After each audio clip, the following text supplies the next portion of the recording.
Bon. Alors, Daniel et moi, nous nous sommes connus dans une association citoyenne, l'AMAP, le potager me donnait, et on a eu l'occasion, de façon régulière, d'échanger sur nos pratiques et nos engagements militants. Et j'avoue que j'ai été très honorée et très touchée lorsque Daniel, il y a quelques semaines, m'a sollicité pour introduire la présentation de son livre et l'échange qui suivra avec vous.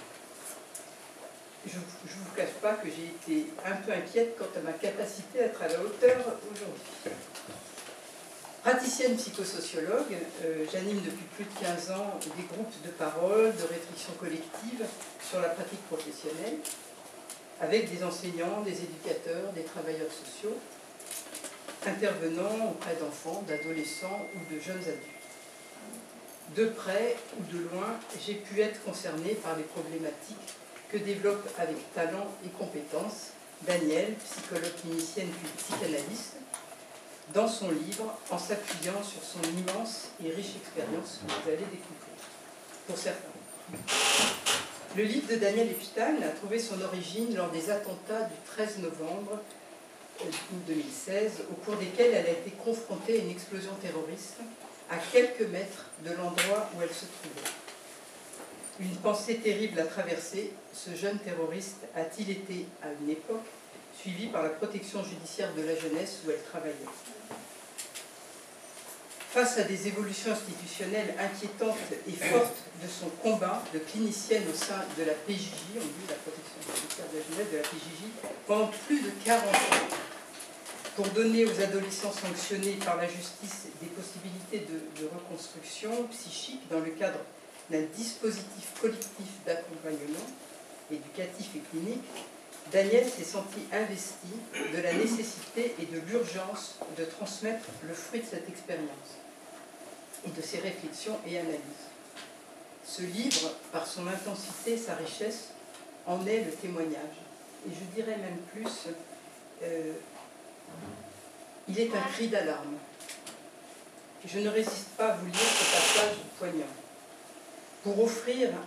à ces jeunes délinquants ce petit rien qui fait écart, ce petit rien inestimable,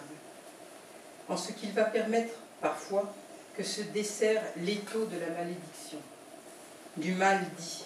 pour qu'il laisse place à d'autres dires et aux autres possibles d'une vie. Pour moi, ce livre est aussi le témoignage d'une clinicienne rigoureuse, doublée d'une militante profondément humaniste, dont l'investissement a été d'une intensité et d'un engagement authentique et courageux. Daniel a dû souvent nager à contre-courant d'un contexte professionnel et d'une évolution institutionnelle, culturelle, économique, sociétale,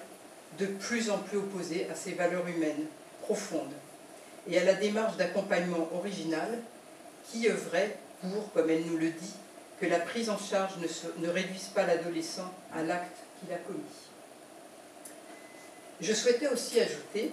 que si le sujet du livre ne peut que nous toucher par la gravité et l'actualité de ce qui y est traité, il nous touche et m'a touché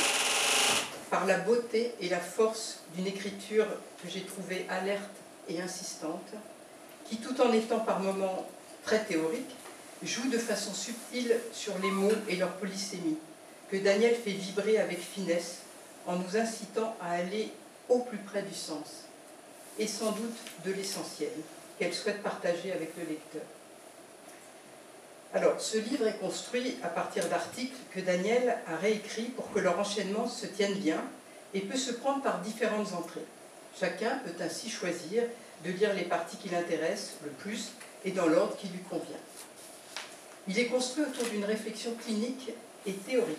élargie à des questions sociétales et culturelles, ainsi bien sûr qu'autour du combat institutionnel qu'elle a dû mener en tant que clinicienne au sein de la PJJ. La réflexion clinique nous emmène, il me semble, plus loin que la problématique de la construction psychique de l'adolescent en dérive. Les concepts illustrés par des cas cliniques très précisément décrits nous invitent à redécouvrir la complexité de cette construction chez tout adolescent, en abordant la question, comme l'écrit avec finesse Daniel, des traces laissées en nous, qui ignorent le temps, et cette langue maternelle qui, quand elle fait hiatus, expulse l'autre en eux, l'étranger, l'hostile. L'écriture qui se fait par le corps chez ces adolescents, qui n'ont pas trouvé de racines auxquelles s'accrocher,